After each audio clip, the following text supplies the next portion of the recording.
Bonjour, nous sommes le lundi 13 avril. Nous avons retardé d'une semaine la petite conférence d'avril qui aurait dû avoir lieu le lundi 6 avril, mais comme c'était le lundi de Pâques, on a fait un vote démocratique et populaire et la majorité a proposé le 13 avril, donc je me suis adapté. Nous devions aborder cette fameuse élection du 10 décembre 1948. L'élection présidentielle arrive et Louis-Napoléon Bonaparte, qui vient d'être élu député en septembre dans une législative partielle, est le candidat. Alors, d'après la Constitution qui a été votée précédemment, le président de la République est élu pour 4 ans, ça on l'avait vu, et il a un délai de 4 ans avant de pouvoir se représenter. Pour éviter justement le problème du césarisme, on avait aussi défini les origines du césarisme, ça vient un peu de Jules César, tout simplement, qui est le fait de partir d'une république et de finalement arriver à une dictature.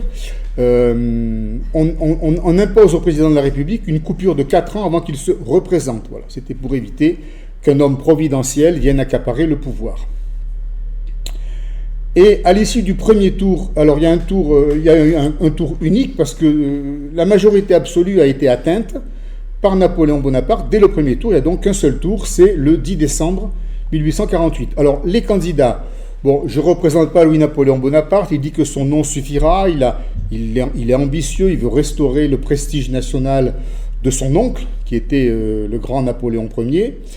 Il a comme soutien les légitimistes et les orléanistes, qui finalement s'unissent derrière son nom, la paysannerie, le clergé, les nobles ruraux, enfin la France de province et la France rurale.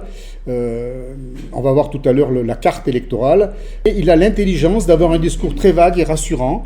Il dit oui à tout le monde, il hoche la tête, voilà. Et tout le monde pense, c'est l'effet miroir, j'avais appelé ça l'effet miroir, tout le monde pense que c'est le candidat de qui va le représenter. Voilà.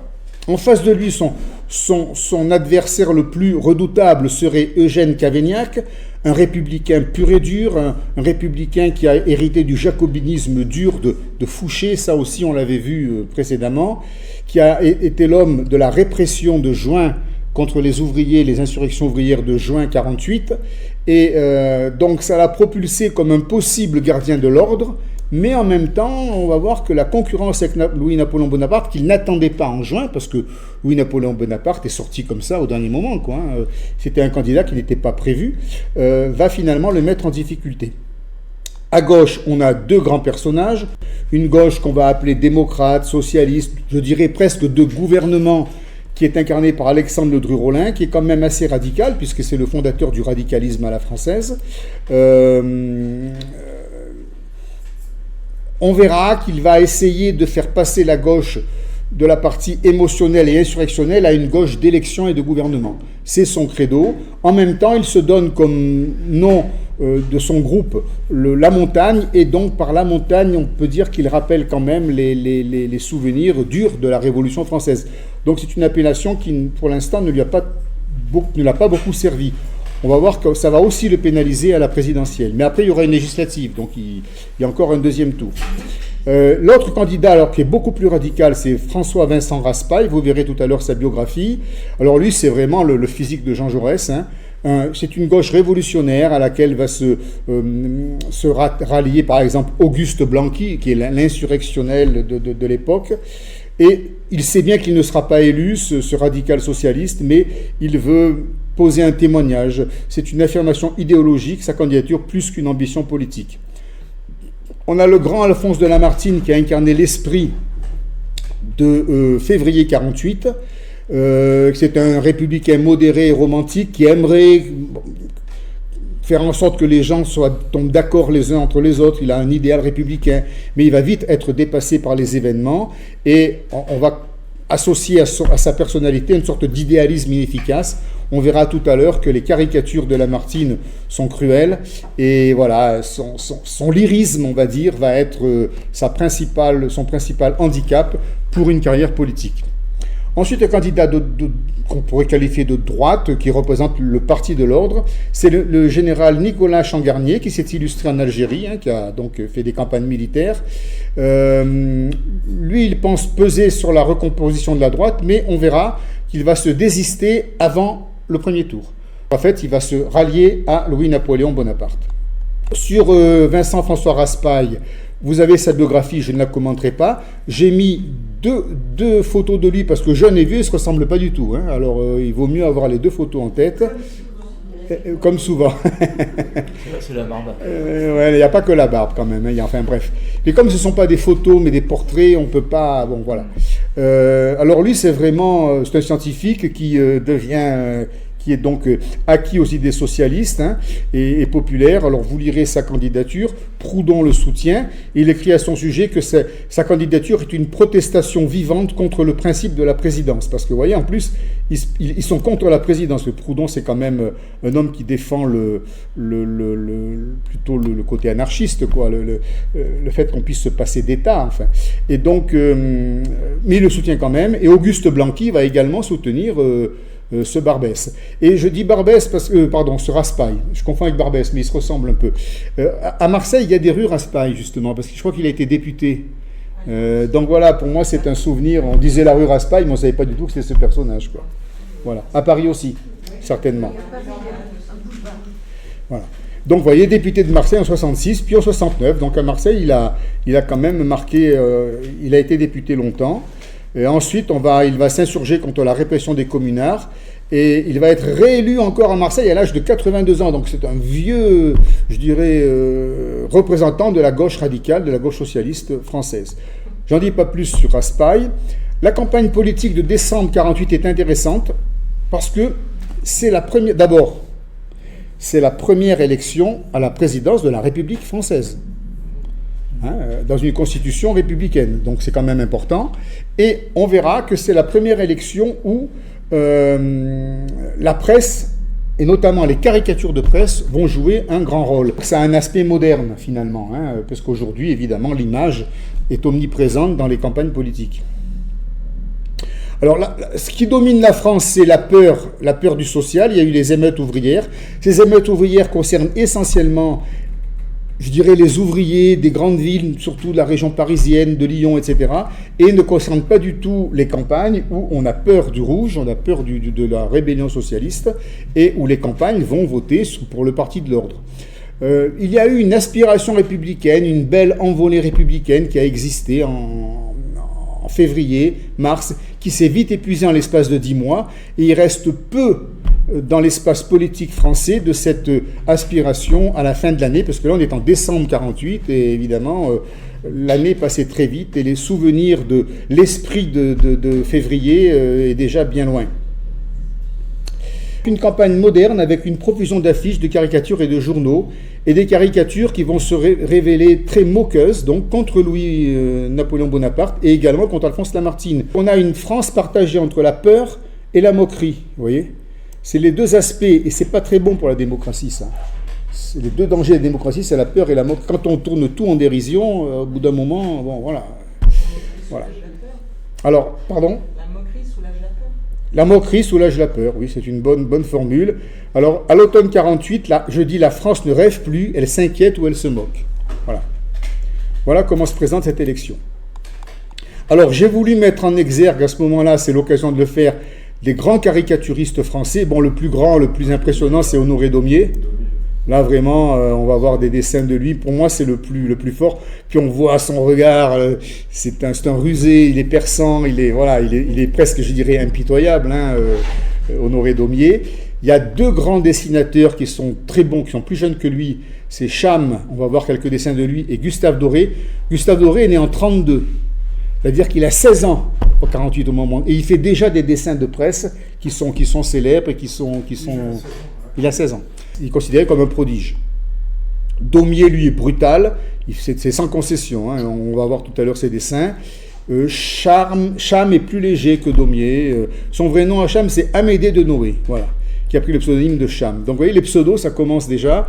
Et puis on va voir ensuite, hélas, on se souvient qu'avec l'équipe du Charlie, il y en a beaucoup avec des pseudos. Hein. Donc c'est une tradition chez les caricaturistes qui a persisté. Un mot sur Honoré Daumier. Voilà, par exemple, c'est lui qui avait fait cette illustration de Louis-Philippe, la poire, en 4 portraits. On voyait comment Louis-Philippe se transformait en poire. Bon. Ensuite, Cham a fait ce dessin, par exemple, de l'Assemblée en récréation.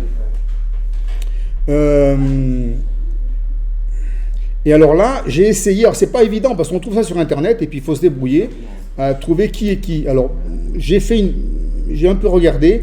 Ici, on a Proudhon qui se dispute avec Pierre Leroux. Je n'ai pas encore parlé de Pierre Leroux, mais c'est un homme qui représente la gauche et dont on parlera certainement un peu plus tard. Et comme la gauche passe son temps à se disputer entre elles, entre courants libertaires, anarchistes, socialistes, etc., Cham montre une bagarre à coups de poing entre deux hommes de gauche, donc Pierre Leroux et Proudhon. Proudhon, on le reconnaît bien de profil ici. Là, on a Lamartine, qui est complètement, le numéro 3, qui est complètement indifférent au charivari, qui se distrait avec quelque chose qu'il a dans les mains, on ne sait pas trop quoi, et c'est l'illusion lyrique de Lamartine. Il est toujours dans son nuage, Lamartine, on va le voir, il est souvent représenté comme ça, et voilà, il est absent de la scène, il reste dans son nuage politique et poétique et lyrique. Ici, j'ai pas reconnu, c'est peut-être, vu les cheveux, c'est peut-être Adolphe Crémieux, mais bon, je suis pas sûr. Il a été au gouvernement à un moment donné, Adolphe Crémieux. Là, je pense qu'horizontalement, on a Thiers, on voit bien le profil de Thiers avec ce sourire narquois qui semble se réjouir de ce charivari qui est sur les épaules de quelqu'un et lui tire les cheveux. Alors bon, je sais pas qui. Et alors là, on a les deux candidats à la présidentielle. On a Louis-Napoléon Bonaparte avec des chapeaux, vous voyez, en papier. C'est pour montrer le côté puéril, en fait, avec des épées en bois. Donc c'est les deux militaires, en quelque sorte. Et au-dessus, c'est Cavaignac. Donc l'un sur l'autre, en train de gesticuler, voilà. Je ne sais pas qui tient l'arc ici, j'ai pas trouvé. Ici, on a Ledru-Rollin qui semble parler dans le vide, avec beaucoup de gestes. Mais dans le vide, voilà, c'est... et alors, j'ai pas trouvé qui était le président là, de l'Assemblée qui essaye de rétablir l'ordre. On voit comment Cham finalement, tourne en dérision cette Assemblée qui est pourtant le premier résultat du suffrage universel. Donc, très vite, ces élections ont été discréditées par la presse et donc par l'opinion publique. Et je voulais également vous montrer ce modelage de Honoré Daumier qui a fait en terre cuite, en modelage, en argile, la caricature de Guizot. Alors Guizot, ça a été un ministre important de la monarchie de Juillet. C'est un peu le responsable de l'insurrection de 1848, de février 48, qui a provoqué la chute de la monarchie. Et alors Guizot s'exile en Angleterre, puis ensuite revient et continue à jouer un rôle important dans la vie politique française. Il n'est plus député, mais c'est une pointure intellectuelle, c'est un historien de renom, c'est un homme de grande culture et de grande connaissance, et il reste l'interlocuteur privilégié des élus, des députés de 48. Il est situé à ce moment-là à droite, c'est-à-dire, lui, c'est un monarchiste constitutionnaliste, mais partisan du Parti de l'Ordre, il incarne le Parti de l'Ordre, et c'est un peu la référence intellectuelle. Alors là, dans cette posture, on voit, il incline la tête, il y a du mépris, de l'ironie, on voit la dureté de son regard, en même temps, c'est un homme qui est pétri d'humour, alors il est rigide, mais en même temps, il a une ironie mordante, et je trouve que Honoré Daumier a merveilleusement rendu l'expression bien que caricaturée, parce que les pommettes saillantes, comme ça, le nez un peu busqué, c'est une caricature, mais qui ressemble formidablement à François Guizot. Je pensais que c'était important de le montrer.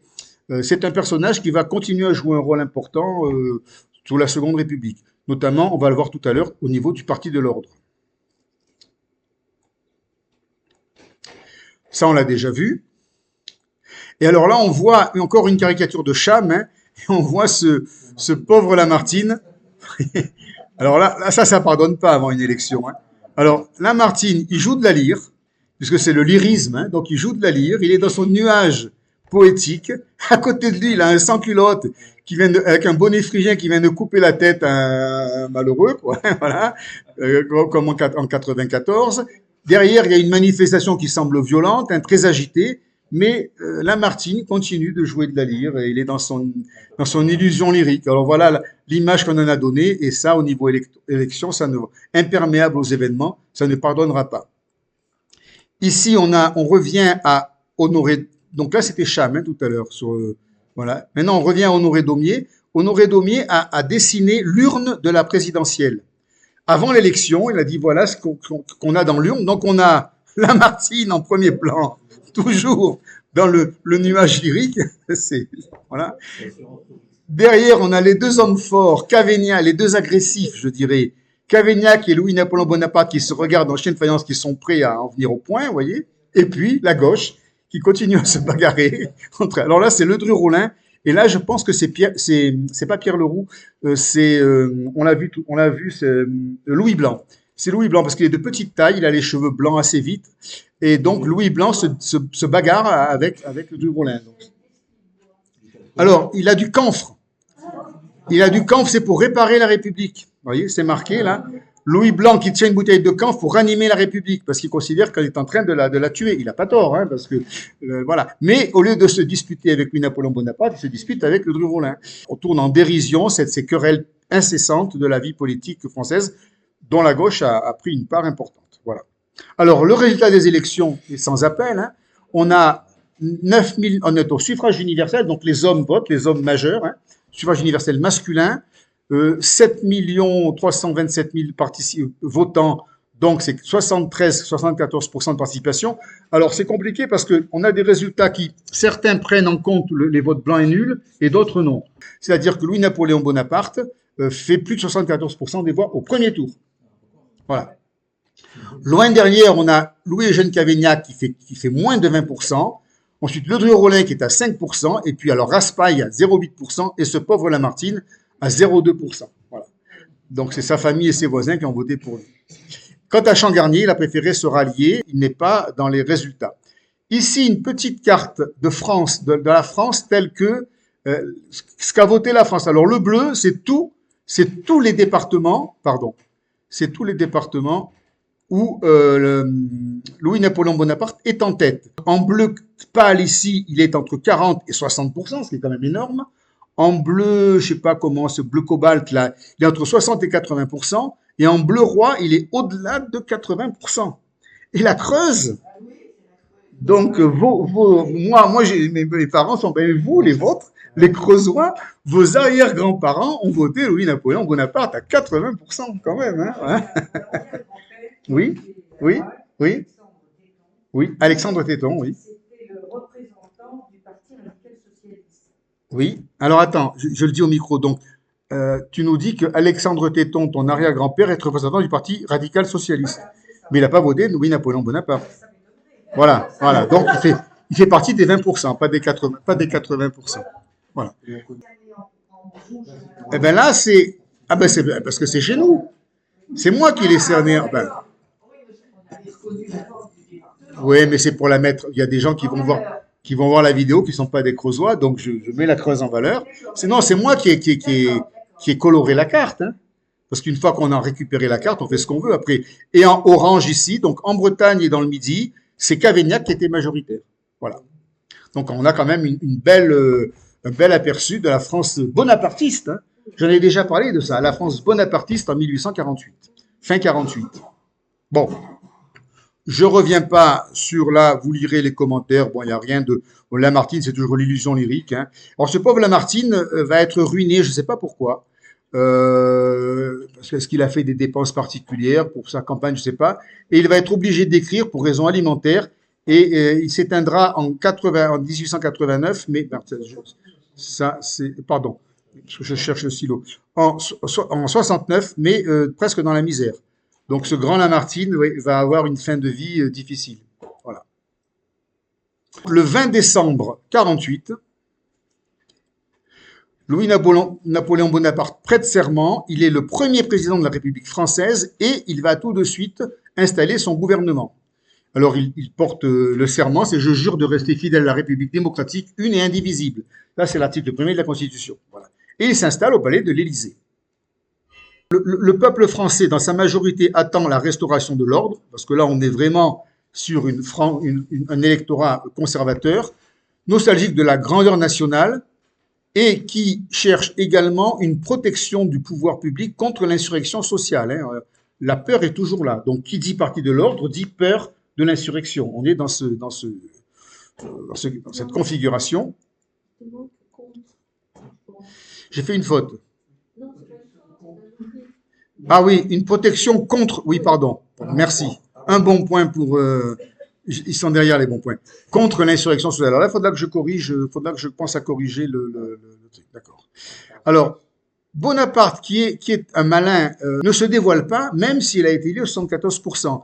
Il voit bien que il y a une énorme majorité. Il la doit aux légitimistes, aux orléanistes, une partie même des républicains mais conservateurs, les paysans, le clergé, les catholiques sociaux, etc. Bon, et il se dit, pour l'instant, c'est pas son parti à lui, mais il fait comme s'il était le candidat du parti de l'ordre, et il nomme un premier ministre, Odilon Barrot. Alors là, il prend aucun risque. Odilon Barrot, on l'avait déjà présenté, c'est une vieille figure, c'était de la politique française, il était à l'époque sous la monarchie de Juillet avec Adolphe Thiers, il représentait le parti du mouvement, donc c'était plutôt la gauche de la monarchie de Juillet, vous voyez. Donc un candidat centriste qui finalement met tout le monde d'accord, parce qu'on disait d'Odilon Barrot qu'il parlait beaucoup, qu'il agissait peu, ce qui est vrai, c'était un vrai parlementaire, c'est-à-dire il faisait des beaux discours, mais il n'y avait jamais des faits précis, donc il met tout le monde d'accord. En nommant Odilon Barrot chef de son gouvernement, président du Conseil, Napoléon Bonaparte, Louis-Napoléon, continue de rassurer tout le monde, hein. Il n'éveille pas de soupçons à ce moment-là. Le gouvernement, bon, à part Alfred de Falloux, ici, dont on parlera plus tard avec la loi sur l'éducation qui représente les catholiques, on peut pas dire les ministres sont bien connus, donc vous avez la liste, mais bon, ça sert à rien de les énumérer. Il reste dans l'ambiguïté avec ce gouvernement qui finalement est un gouvernement de consensus et de compromis. Ce début d'année 49, un calme politique apparaît, mais c'est un calme trompeur, c'est-à-dire que on a le sentiment que les jeux sont faits. Bon, ben voilà, Louis-Napoléon Bonaparte était le président de la République, c'est le parti de l'ordre, c'est la majorité provinciale, conservatrice. Bon, la gauche est tombée à 5%. On va voir que c'est un calme trompeur. D'abord, il y a un hiatus politique parce que l'Assemblée, c'est l'Assemblée constituante qui a été élue en avril. Elle a été élue avant l'élection présidentielle de décembre. Donc, déjà, Louis-Napoléon Bonaparte n'a pas son assemblée, c'est pas l'assemblée du président. Hiatus aggravé par un malentendu, parce que Thiers continue toujours qu'on va mener le président. Bon, il a fait 74%, mais on le mènera. Quant au président, lui, il attend, il sait qu'il a été élu sur un effet miroir, et il attend son heure pour imposer sa patte. Donc on est sur un hiatus et un malentendu. La vie politique française est quand même minée par 3 conflits latents qui, tôt ou tard, vont surgir. On a un conflit social dont on a déjà parlé parce que bourgeois contre ouvriers, c'est pas réglé du tout. La misère continue, les difficultés sociales sont là, et les émeutes sociales, tôt ou tard, vont ressurgir. Le conflit social n'est pas réglé. Le conflit politique, finalement, monarchistes et républicains se sont rabibochés, se sont mis d'accord. Beaucoup de républicains conservateurs ont abandonné Cavaignac pour voter pour Louis-Napoléon Bonaparte. En cela, ils ont quelque part rejoint les monarchistes, mais c'est un équilibre politique qui ne saurait durer entre monarchistes, tant qu'il y a des légitimistes parmi les monarchistes, et les républicains, même conservateurs. Et enfin, un conflit institutionnel, car que Louis-Napoléon Bonaparte, c'est le président du peuple, protecteur du peuple, contre les élites et contre les notables de l'Assemblée nationale. Donc, tôt ou tard, ça aussi, ça va surgir. On voit que ces 3 conflits-là sont en sommeil et que la vie politique française n'est pas apaisée pour autant. Et arrivent les élections législatives, parce que forcément, vous savez qu'en France, après une grande révolution, on met en place une constituante qui est chargée d'établir une constitution. Quand la constitution est établie, la constituante se dissout d'elle-même et on met en place des élections législatives sur la base de la nouvelle constitution. Voilà. C'est ce qui va se passer en mai 49. Élection législative du 13 mai 49, c'est un scrutin départemental de liste majoritaire à un seul tour. Là, on a vu que donc c'était des listes, on barrait les noms, et puis c'est celui qui obtenait par département le plus de voix était élu. Donc, on pouvait être élu par plusieurs départements. Alors, que se passait à ces élections législatives? Donc, alors là, pareil, les inscrits toujours presque 10 millions. Il y a un peu moins de votants législatifs, 68%, on faisait quand même une participation dont on se satisferait aujourd'hui. C'est le 13 mai 49. Donc vous voyez, par rapport à décembre, il y a déjà 5 mois qui sont passés. La droite conservatrice, le Parti de l'Ordre, avec des personnalités comme Barrot, le chef du gouvernement, et Thiers, qui reste un homme politique très influent, sans oublier Guizot, qui n'est pas élu, mais qui joue un rôle important dans la philosophie du Parti conservateur, fait quand même 64%, donc une grosse majorité absolue, qui va cette fois-ci conforter la majorité présidentielle. Une gauche avec le Dru-Rollin qui fait un véritable exploit et qui remonte, le Dru-Rollin qui a fait 5% à la présidentielle fait 26%, et donc 180 sièges aux législatives 5 mois plus tard. Il faut saluer la performance. Le Dru-Rollin est arrivé, on va le voir tout à l'heure, à transformer, c'est ce que je disais, à passer d'une gauche de l'émotion à une gauche de l'élection, hein, c'est ça la formule consacrée. Il faut arrêter de descendre dans la rue pour tout casser si on veut être crédible auprès des Français à un moment donné. Voilà. Il faut jouer le jeu des élections. Et ça lui vaut un retour en grâce à 26%, ce qui est quand même une opposition importante. Et c'est ce pauvre Cavaignac qui perd à la fois sur sa gauche parce qu'il est l'homme des répressions de juin 48 et qui perd sur sa droite parce que finalement on préfère l'original à la copie plutôt qu'un républicain autoritaire et conservateur, on préfère carrément un bonapartiste, quoi, qui a rallié le Parti de l'Ordre. Donc finalement, c'est Cavaignac qui subit le resserrement, là, et qui tombe à 10%. Voilà. J'ai expliqué ici, vous lirez le détail, hein, Odilon Barrot, l'homme du compromis, la campagne conservatrice, les notables locaux, donc sur ce fameux Parti de l'Ordre, qui donc là existe. Et le Parti de l'Ordre n'est pas le parti de Louis-Napoléon Bonaparte. Mais tout le monde le croit. Il s'en accommode. Là, il reste encore dans l'ambiguïté, hein, on va voir. Et pour l'instant, il laisse faire. Vous voyez, il est dans le courant. Les élections le confortent. Il laisse penser qu'il peut être l'homme qui représente le Parti de l'Ordre. Et notamment, son Premier ministre, Odilon Barrot, est aussi le chef de la majorité. Donc, l'illusion continue. Il est très fort de ce point de vue, hein, Louis-Napoléon Bonaparte. Comme disait le cardinal de Retz, en politique, on ne sort de l'ambiguïté qu'à ses dépens. Et là, Louis-Napoléon Bonaparte reste en ambiguïté. Et pour l'instant, ça lui réussit. Alors, ce Parti de l'Ordre a créé un comité qu'on a appelé, alors on pouvait ne pas le préciser, bon, je ne sais pas le rôle que ça va jouer par la suite. Le comité de la rue de Poitiers est en fait une sorte de think tank, c'est-à-dire la droite se réunit, se met d'accord, s'organise, se coordonne, pense à préparer des lois. C'est pas vraiment un club de réflexion, c'est un club un centre de commandement, un quartier général, qui donc est fondé en mai-juin 49 à la rue de Poitiers. Ça s'appelle le comité de la rue de Poitiers, si vous pouvez le voir dans des livres d'histoire. C'est l'outil politique du Parti de l'Ordre. Bon. En tout cas, il y a chez les conservateurs le besoin de se coordonner, de se structurer quand même. Hein. C'est quand même, il faut avoir ça à l'esprit. Évidemment, le coup d'État du 2 décembre 51, quand Louis-Napoléon Bonaparte va renverser la République pour établir le Second Empire, va balayer à la fois le Parti de l'Ordre et le comité de la rue de Poitiers, évidemment. Alors, les républicains conservateurs, là c'est Cavaignac, là c'est l'effondrement. La gauche relève la tête avec le Dru-Rollin, qui après 9% en avril 48 et 5% à la présidentielle de décembre 48, arrive à 26%, donc c'est un succès. Il faut retenir l'expression passer de l'insurrection à l'élection, et surtout de l'émotion à l'élection.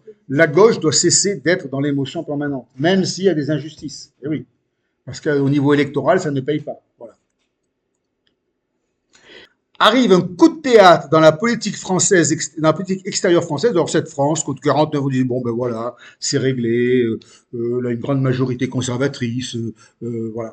Finalement, on apprend le 16 avril 49 qu'un corps expéditionnaire de 6000 hommes en armes, des soldats, ont quitté Marseille pour débarquer en Italie.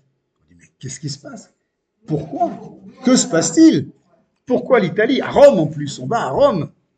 Alors en fait, que s'est-il passé à Rome? En novembre 48, pendant qu'on préparait l'élection présidentielle en France, une insurrection républicaine a provoqué la fuite du pape à Rome. Donc le pape est dans ses états, hein, les états pontificaux, hein, etc. On va voir leur histoire. En même temps, une insurrection républicaine, donc un petit peu ce qui s'est passé en France en février 48. on peut penser que la France a été le modèle européen, en tout cas, parce qu'en Allemagne, il va se passer à peu près la même chose, européen, pour que les républicains des autres pays se rebellent contre l'ordre établi. Donc, en l'occurrence, c'est la fuite du pape. Alors, pourquoi le pape? On va le voir. Quelques mois plus tard, en février 49, avant la législative française, la République romaine est proclamée sur les états du pape. C'est quand même extraordinaire. Le pape se sauve et on proclame la République romaine italienne, donc, à Rome.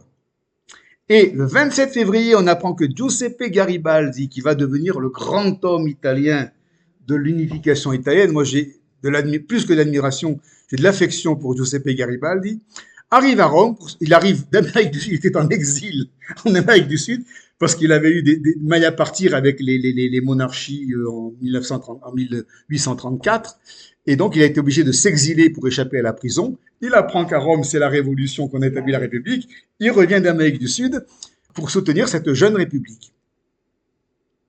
En France, les catholiques, furieux de voir qu'on a fait fuir le pape, demande en toute logique le parti de l'ordre à Louis-Napoléon Bonaparte de se porter au secours du pape. Nous sommes un pays catholique, une majorité en plus, il faut soutenir les catholiques italiens. Et par calcul électoral, là, on peut penser qu'il s'est trompé. Louis-Napoléon Bonaparte croit bon de donner satisfaction à sa majorité catholique et il envoie une expédition de 6000 hommes pour rétablir l'ordre et rétablir le pape dans ses fonctions à Rome. Comment en est-on arrivé là? Ça, c'est ça la question qui m'a guidé, parce que à ce moment du récit, je me suis dit, qu'est-ce que je fais? Est-ce que j'enchaîne sur 48 en faisant abstraction de tout le passé de l'Italie, ou est-ce qu'on fait un bond de 1000 ans en arrière où on va essayer de découvrir l'histoire de l'Italie qui est passionnante? Alors, ça rallonge le dossier, mais j'ai trouvé tellement passionnant de revenir sur l'histoire profonde de l'Italie, parce qu'on ne la connaît pas. Qui sait ce qui s'est passé à Rome après la chute de l'Empire romain d'Occident en 474, à peu près? Personne ne sait ce qui s'est passé. On sait le brouillard. Donc, ça valait le coup. Et pourquoi est-ce qu'on parle de l'Italie lombarde? Que sont venus faire les Lombards en Italie? D'où ils viennent? On ne sait pas. Vous voyez? J'ai trouvé passionnant, à ce moment du récit, de faire le bond. Alors, comment dire, le luxe des historiens, des amateurs d'histoire, c'est qu'on peut voyager dans le temps. On fait un bond de 1000 ans en arrière et puis on revoit l'histoire depuis le début. Sur le plan intellectuel, c'est très agréable. Voilà. L'option que j'ai prise, c'est de parler maintenant de la question italienne, de voir qu'est-ce qui s'est passé en Italie, qu'est-ce qui va nous amener, oui, on va y venir, qu'est-ce qui va nous amener à cette expédition du 16 avril 49, qui fait que la France vole au secours du pape contre une république italienne. Qu'est-ce qui nous amène à ça? Voilà. Alors, la question italienne, maintenant, c'est un grand bond en arrière. Hein. Donc là, c'est la césure. Rupture dans le récit. Quelques dates importantes. Alors, la fondation de Rome, c'est 753 avant Jésus-Christ. Pour avoir une idée, c'est 60 ans après la fondation de Carthage. Donc, c'est très vieux, Rome. Hein. Les Phéniciens fondent Carthage à peu près en 800 avant Jésus-Christ. Et Rome, par Rémus et Romulus, et la Louve, la légende de la Louve, etc., sur le mont Palatin, bon, etc., est fondée en 753 avant Jésus-Christ. Il y a une longue période de royauté dont je ne parle pas parce que ça nous amènerait trop loin, et une république romaine qui, vers le 5e siècle avant Jésus-Christ, va arriver, et qui va s'arrêter en 27 avant Jésus-Christ, parce que 27 avant Jésus-Christ, c'est le premier empereur romain, c'est Auguste, Octave qui devient Auguste, et donc il rétablit l'Empire avec la bénédiction du Sénat, parce que Auguste était quand même un empereur qui avait tout compris, sur un brillant dirigeant, et donc la République romaine s'arrête en 27 avant Jésus-Christ. Ensuite, c'est l'Empire romain, là on connaît, parce qu'on a vu Jules César, tout ça, on a des idées, hein, on sait à peu près ce qui s'est passé, tout le monde a regardé Gladiator, hein, donc on connaît un peu l'histoire de l'Empire romain, et en 476, chute de l'Empire romain d'Occident, à la suite des invasions barbares. Le dernier empereur romain à 14 ans, il s'appelle Augustule, voilà, il est déposé, c'est un enfant. Cette chute de l'Empire romain est la fin de l'unité romaine et italienne, parce que ça allait ensemble. Cette péninsule italienne étant le cœur de l'Empire romain, L'unité allait ensemble, elle était italienne et romaine, et tout ça s'effondre en 476 avant Jésus-Christ. Non, 476 de l'ère chrétienne, attention. Chute de l'Empire romain, c'est juste avant Clovis, hein, parce que nous, on va voir Clovis en 494, c'est le couronnement de Clovis, hein, donc on n'est pas loin. Oui. Alors, l'Italie, nous, on en a une représentation géographique.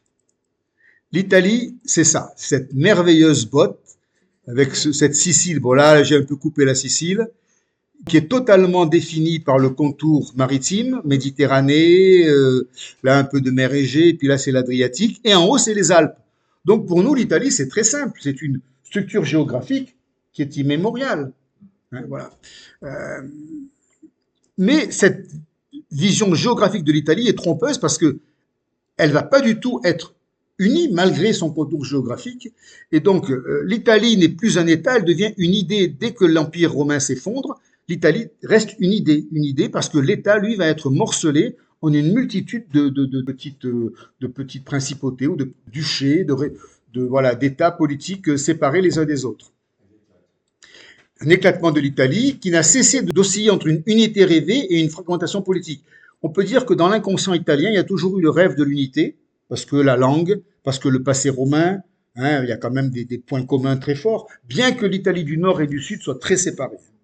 Bon, il y a une vraie césure entre le Nord et le Sud. Enfin, au-delà de cette césure, on peut penser qu'il y a un rêve d'unité italienne, mais qui s'est toujours heurté à une fragmentation politique. Seule la géographie n'a pas changé.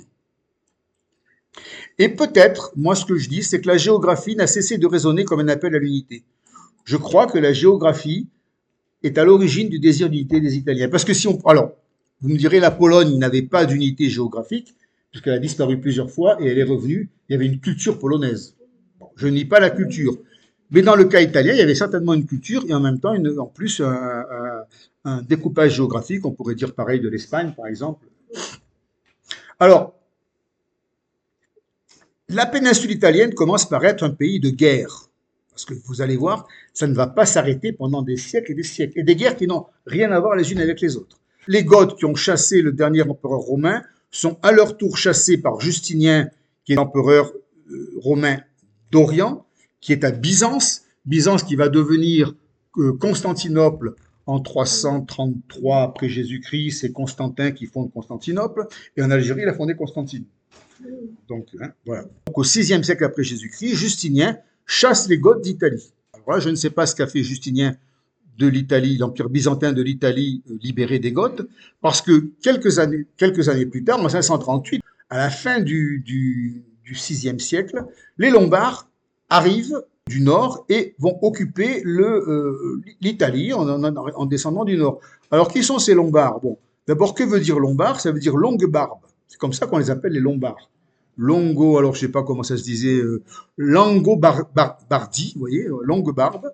Alors, au départ, ce sont ce qu'on appelle des peuples germaniques.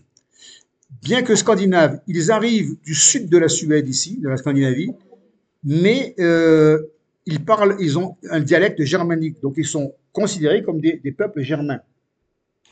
Bon, ils traversent la Baltique ici, ils arrivent, alors là c'est Hambourg, le Hanovre, hein, l'Elbe, et ils descendent. Naturellement, la vallée du Tiens, il fait plus chaud en descendant, ils descendent la vallée de l'Elbe, ils traversent finalement l'Europe centrale, ils contournent forcément les Alpes, parce que l'Italie au nord est protégée par le massif alpin, et ils arrivent en Italie par la Vénétie, qui n'existait pas encore, enfin, qui était vraiment, je sais pas la création de Venise, mais enfin, là c'est quand même, on est en 570 après Jésus-Christ. Les Lombards arrivent par le nord, contournent les Alpes et arrivent donc au nord de l'Italie, ce qui va donc plus tard être la Lombardie. La Lombardie aujourd'hui, c'est Bergame, Milan, Comme. Vous voyez, c'est une magnifique région. Alors ceux qui du nord de l'Italie, avec les Alpes italiennes, c'est somptueux, hein, comme région riche aussi. Voilà, très touristique. Et la première capitale des Lombards est Pavie. Vous voyez, avant Milan, donc ils fondent Pavie. À l'exception des États du Pape ici, qui reste cette césure au cœur de l'Italie qui va de Rome à Rimini à Ravenne, hein, au nord, là, voilà. Ensuite, le sud est à nouveau long, et Naples aussi, qui apparemment échappe à l'occupation lombarde. Les Lombards occupent également le sud de l'Italie, et on va voir que les peuples lombards entre eux, les Lombards ne sont pas des gens qui ont vocation à fonder un royaume uni. Et donc, ils vont créer plusieurs royaumes, ils vont même se faire la guerre entre eux, hein, par moment. Ça va pas les gêner. Ce qui explique qu'il y a des Lombards au nord et des Lombards au sud, mais que c'est pas pour autant qu'ils unifient l'Italie sous leur, leur occupation. Alors, les Lombards, en plus, vont, comme beaucoup de peuples barbares, s'assimiler à la culture latine. L'assimilation latine va se mettre en route. D'abord, ils vont être convertis au christianisme, ariens certes, mais quand même au christianisme, puis au catholicisme. Bon, je développe pas, sauf si vous le voulez, ce qu'était le christianisme arien. C'était un prêtre qui avait un conflit sur la nature de Jésus, qui disait que le Saint-Esprit, c'était pas la Trinité, mais seul Dieu était Dieu et que Jésus était le Fils de Dieu. Bon, ouais, ça crée un schisme entre chrétiens, parce que les autres, évidemment, sont partisans de la Trinité. Et le concile de Nicée avait, comment dire, confirmé la thèse catholique. Et donc, les ariens sont devenus des hérétiques. Mais les Lombards sont convertis au christianisme avant de devenir. C'est donc un facteur, c'était des païens au départ, d'intégration important au 7e siècle. Ils adoptent partiellement le droit romain, donc là encore facteur d'intégration, parce que c'était la loi du plus fort avant. Hein, les peuples barbares, pour savoir qui avait raison, ils faisaient un duel et puis le vainqueur avait raison. Quoi. On était dans un droit très. Voilà. C'était quand même assez violent. Là, ils adoptent le droit romain. Et la langue, donc, ils apprennent le latin. Voilà comment les Lombards s'installent en Italie. Et ils vont, à un moment donné, avoir un conflit avec les États du pape, parce que le pape est au milieu, et quelque part, il gêne un peu l'hégémonie lombarde. Comme le pape, à l'époque, le pape, c'est Étienne II, se sent menacé par ces Lombards. Là, on est au 8e siècle, hein, après Jésus-Christ. Il a l'idée de s'adresser à la France, et notamment à Pépin le Bref. Parce que, alors Pépin le Bref, c'est là que la France va intervenir. Pépin le Bref, c'est le fils de Charles Martel et le père de Charlemagne.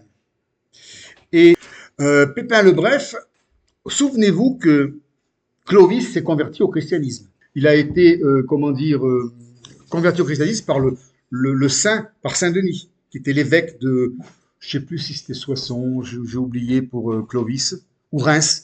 C'est Soissons ou Reims, de toute façon. Bon, on a dit que la France était la fille aînée de l'Église parce que Clovis, c'est le premier État catholique européen, qui était puissant en plus, parce que les Francs, et c'est grâce à l'appui des évêques que Clovis va arriver à finalement conquérir la Gaule.